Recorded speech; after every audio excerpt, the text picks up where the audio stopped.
Okay, hello, and welcome to step 4 in this mini series of how to build sustainable behavior change. So, welcome to this episode. If you have not listened to any of the previous episodes in this mini series, I would encourage you to pause this episode and head back to episode 1 of this, or step 1 really, of this mini series, because what I am doing is I am walking you through really the steps of how to build the life that you desire based in your values in really small, actionable daily steps over time, and really allowing yourself to analyze these things that you are engaging in on a day-to-day basis and really assessing your thought patterns along the way. So, step 1 was all about getting your baseline data, which was essentially like, what the heck are you currently doing? Like, what do your behaviors look like? And really just collecting that factual information that is purely objective and simply numbers.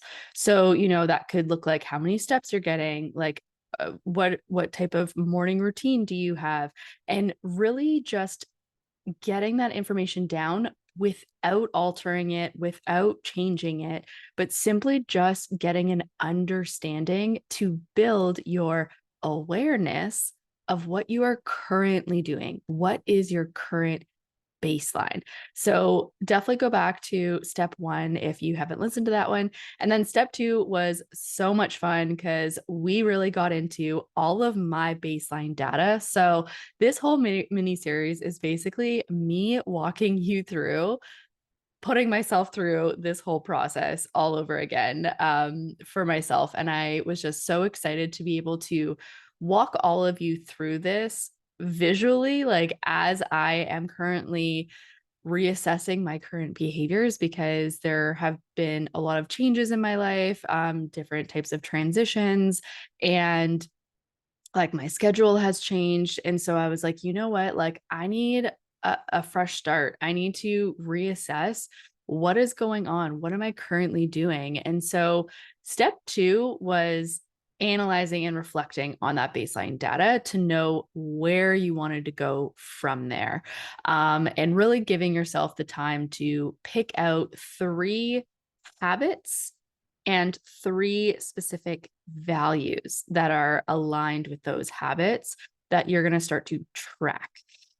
And so I say all of this because, this is really the framework of my one-on-one coaching. This is my framework that is based in a scientific background where, I utilize acceptance and commitment training, which is called ACT. And that is, in essence, I am breaking those things down and utilizing various different evidence-based strategies within this framework and how to really support my clients when it comes to their mindset as they're navigating these things. And then step 3, which was last week, was all about weekly reflection. So step 1 is like, okay, you're getting that understanding of where you're currently at, so you know how to specifically choose your starting point for your habits. So rather than, arbitrarily picking some big goal or habit that, either that has been said as kind of like the average or the quota something in society, right? It's like, rather than picking something outside of what your current behaviors are, that baseline gets you that starting point. And then from there, you choose those habits and values, and then you start tracking them. And when I say tracking, like, I mean, I'm a behavior analyst alongside being a mindset and behavior change coach. And so getting those factual, objective numbers can be so supportive for you to understand that simple picture of what is going on and being able to see that trajectory over time. But there's also very many different ways that you can also track. And so this is something that, once again, I also tailor to my clients and their learning style as well. And so sometimes tracking is really doing a daily reflection journal prompt, right? And that in itself is tracking in a different way. And that can be a way that we support ourselves, but even the tracking can be like lifestyle tracking as well. So there's very many different ways to go about it, but essentially that step 3 was all about continuing to do a reflection practice on a weekly basis. I say weekly because that is most effective. You could do it bi-weekly or monthly, but a lot of the time that's like too much time in between of really being able to assess the behaviors that you're currently doing and then adjusting as needed. And so doing that on a weekly basis can be really helpful. So doing daily tracking of just like either a quick checkbox to say like if you did or didn't do something, or writing in a number of, how many, like how much water intake or sleep or how many hours of sleep, like very many different things. And so you would track on your own on a daily basis, but then you allow yourself to do that weekly reflection. So last week's episode was all about that weekly reflection and allowing yourself the space to analyze your behavior from those past 7 days and say, okay, what worked well this week? What didn't work well this week?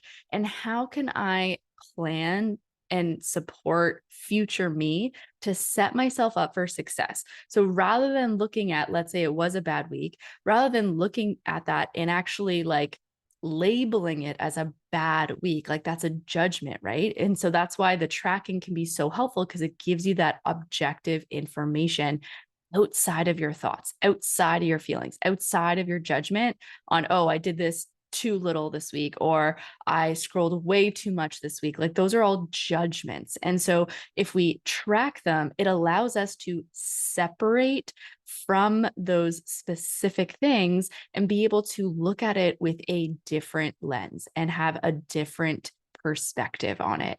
And so that reflection is such a powerful tool for you to be able to sustainably make that behavior change over time.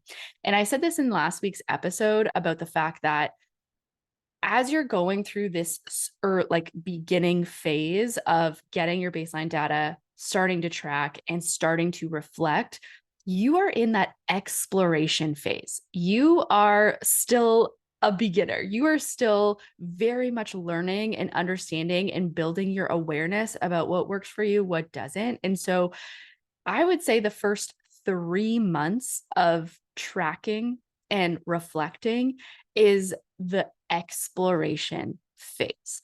And so this episode is really all about the progress over time. So this is kind of like that step 5 after, like now I'm kind of going in the future. I'm not really sharing the my raw data from this week, but I wanted to give that step 5 is progression over time. And a lot of us, our first immediate thoughts are nothing's working, nothing's changing. I'm going to fall right back into that old way. Like, I want this to be working now. I want these quick fixes. We live in a society that is so wrapped up in instant gratification.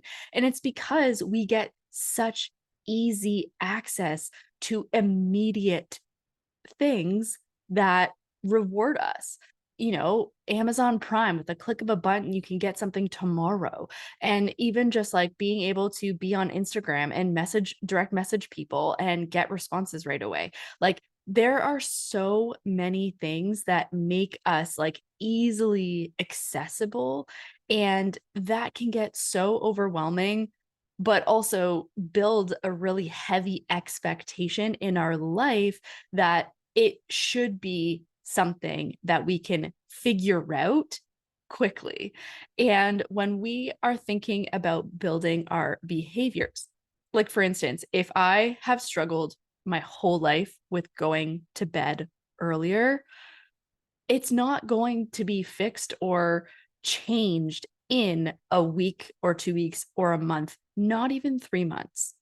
And so if we're in this process of wanting to change our behaviors, we have to look back at our past to realize, like, one, how long have I been doing this certain habit that I would like to change?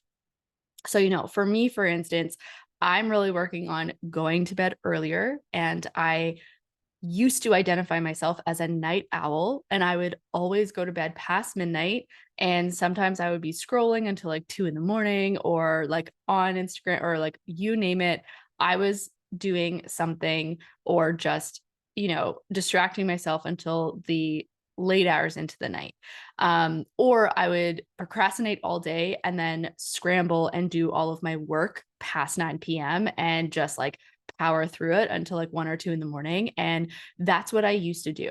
And it served its purpose for me in the past, especially through high school and university.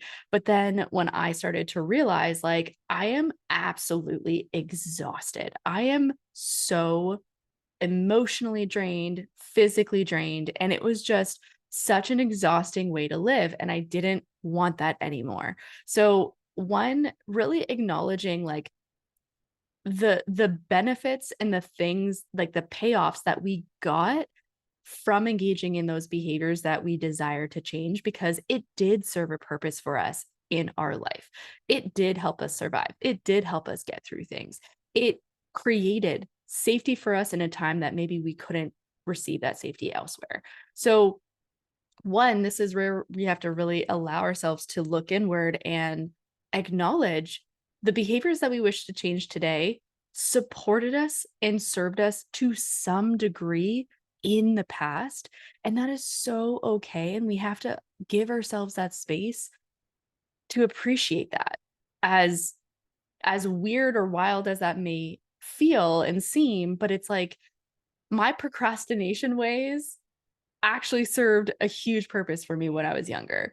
And I don't want to look back and shit on my past self for being quote unquote such a procrastinator or such a night owl that I pulled all-nighters and I, did all of these things back then. Because if I'm looking back and I'm dwelling and I'm basically getting frustrated that I was that kind of way, and like really dwelling or complaining or being frustrated that that was how I operated, I am not going to allow myself to move forward and support future me and support current day me to move towards those desires that I have in relation to the behavior changes that I want to make today.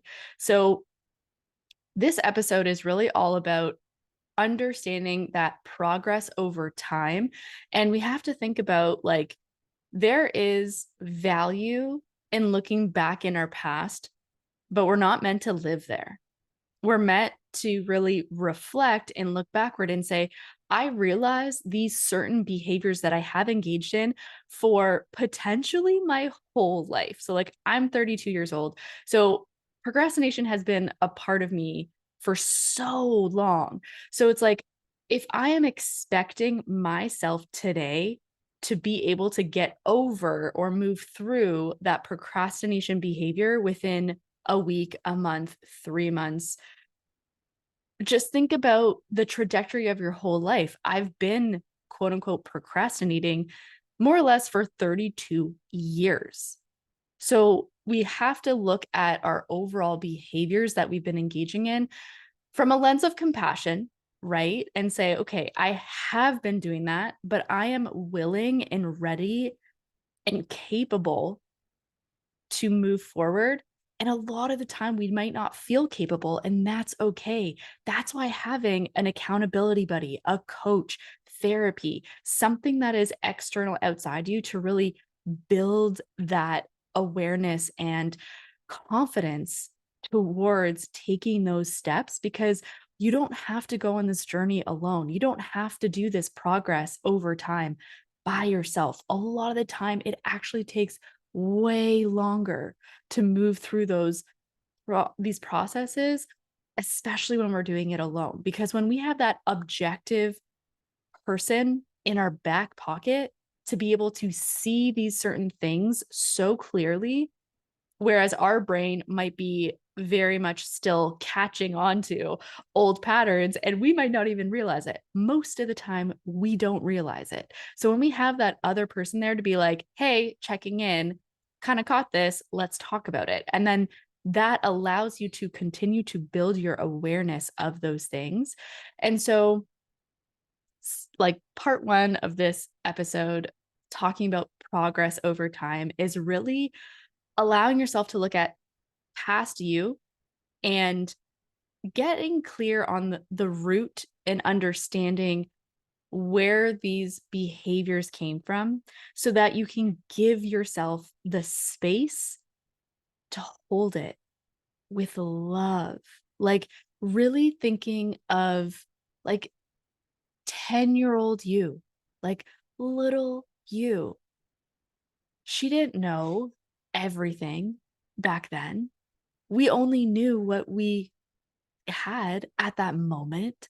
We're always evolving and growing. And so when you give yourself the space to look at these current behaviors you have and dig a little deeper to see, where did they come from? Why did I engage in this 5 years ago, 10 years ago, when I was little? What did that look like back then? Those are not my conditions currently today. So I get to choose how I want to move forward. Do I want to stick in that boat of being like, well, thinking about you're in a boat in the ocean, and you've got a boat to the left of you, which is your past.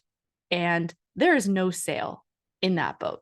It's just hanging out, and it's kind of attached to your current boat. And that can happen when we're so fixated on the fact that we, quote unquote, keep engaging in these old behaviors. We're attaching our current self to our past self. And we're not allowing ourselves to release that, accept that, grow from that, and hold it with love rather than frustration. And so a lot of the time, we can jump into that past boat from our current boat and hang out there for a while. And you're not going to be sailing or moving anywhere because you are in that past boat. It's got no sail and you're just hanging out there. And when we stay stuck in the past, it's not giving us any room to move forward. We're stuck. And so we have to bring awareness to our past, but not getting caught up in, I can't believe I did that. And instead giving ourselves the space to say, I acknowledge that I engaged in these behaviors for certain reasons in the past. And the past could have been an hour ago. It doesn't need to be a week, a month, a year, 5 years ago. The past you could literally be, a perfect example. I had a frustrating or challenging night last night. And this morning, what did I do? I woke up and I was up in my feels, and hours went by, right? And I could have continued to dwell and stay in that stuck mode and let the rest of the day just consume me. But I realized, yes, I had that moment in the morning, and there's a few hours where I didn't really move or do anything. But that does not need to dictate the rest of my day. That does not need to define me and who I am. We don't need to have our identity of who we are today attached to past behaviors. We can allow ourselves the space to give ourselves that grace in that process. So going back to my little metaphor of your boat, we don't want to stay in that past boat because there's no sail. There's nowhere to go in that boat. So sometimes we might hop over to that boat to really figure out what was going on and why we did certain past behaviors, to collect that information to support us moving forward. And then we hop back into our current boat, which does have a sail, but it's a small sail maybe, and we might need the understanding. We might be moving slowly because we're kind of being reactive in the moment. We are in that current state and we're trying to manage that current state. However, if we do not know where the trajectory of where we desire to go, we don't even have that future boat near us. That future boat in this metaphor might have a big, gorgeous sail, but it is so far in the distance that it's nowhere near us. And we're like, okay, I have no idea what to do. And that's a lot of the time where coaching is a beautiful method to be able to understand these things. And by all means, therapy versus coaching, if you are very much, working on your past, understanding your past, having a lot of um, things that you need to process, then that would be much more suited for therapy. But if you have processed and you want to understand and you're building that capacity to move towards understanding your past, and you are willing and ready to figure out how to build this future that you desire, that is where coaching comes in. Coaching allows you to look at your strengths, allows you to assess your current situation and build those habits and actions towards what you desire based in your values. And so when you start to take those baby steps, like, step one, getting your baseline data, your sales starting to pick up, like you are in that current boat of yours and your sale is actually starting to catch wind and you're moving, right? And you start to establish these little routines and these baby steps to systematically get you closer to what you desire your future to be. And so when you start to give yourself the space to figure that out, you can get closer and closer to that big, beautiful future that you desire. And it's got a big sail on it. It's ready for you to jump in there. You know what I mean? Like you are in that current state. And honestly, there might be times where there's these big winds and there might be a storm, and that totally shifts your current boat. And it actually completely changes the direction. And you start to your boat totally goes backwards and moves way to the far left, and you are nowhere near that future boat. And that is okay. That is you being human. That is you moving through the motions of life. Once again, that storm that came in, you can't control that. You can't control certain circumstances or outcomes. You have to focus on the journey there.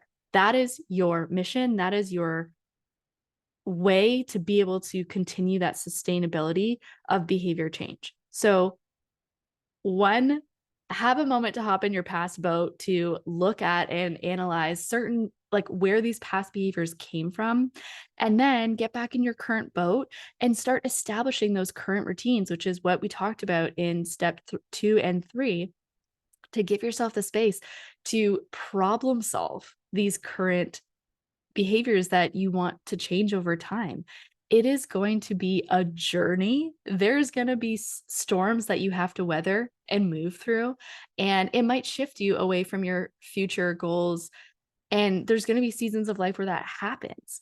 But once again, when you're in that boat and you've got that crazy weather, the greatest thing about coaching and having somebody in your back pocket is building tools in your tool belt to weather those storms. So even though there's a storm coming, you might be able to strap on a rain jacket and have extra tools and extra paddles and be able to analyze and figure these things out and problem solve.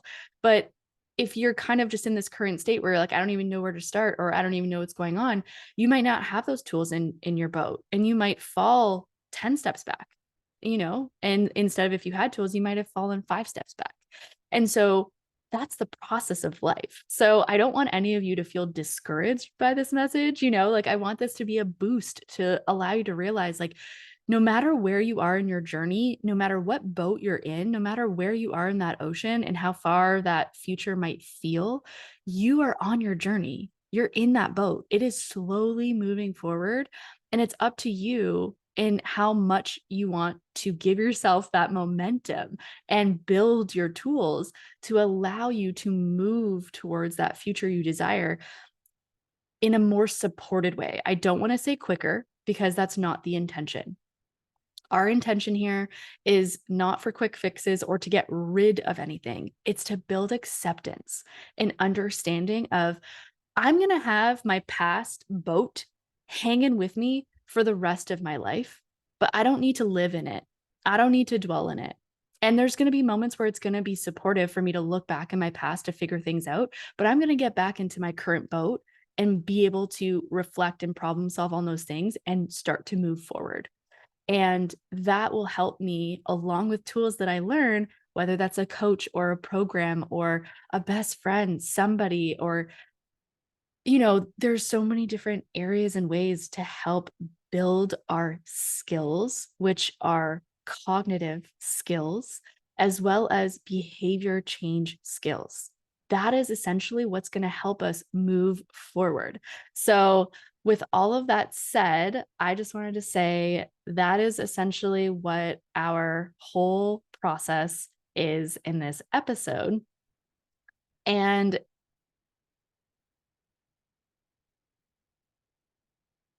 so with all of that said, I am so excited to just share this real raw process of just how all of these things work together and just giving you the raw honesty of what the journey looks like. And if you're in it to get to the destination, you really have to pause and realize there is no destination that is going to check that box for you to all of a sudden have a fulfilled life. The way that we live, the way that we embody these things, the values that we align ourselves with on a consistent basis over time, that is going to build a meaningful and fulfilled life if we let it. And there's never going to be any checkbox that all of a sudden makes us happy, that all of a sudden makes us fulfilled, that all of a sudden makes us feel enough. There is no destination that will do that. And there's going to be multiple destinations. You're going to be sailing many different directions. You might have a big life path that all of a sudden just feels like so much more aligned with you, and you might take your sails and go somewhere else. And that might be a completely different destination and trajectory than you had anticipated, and that's okay.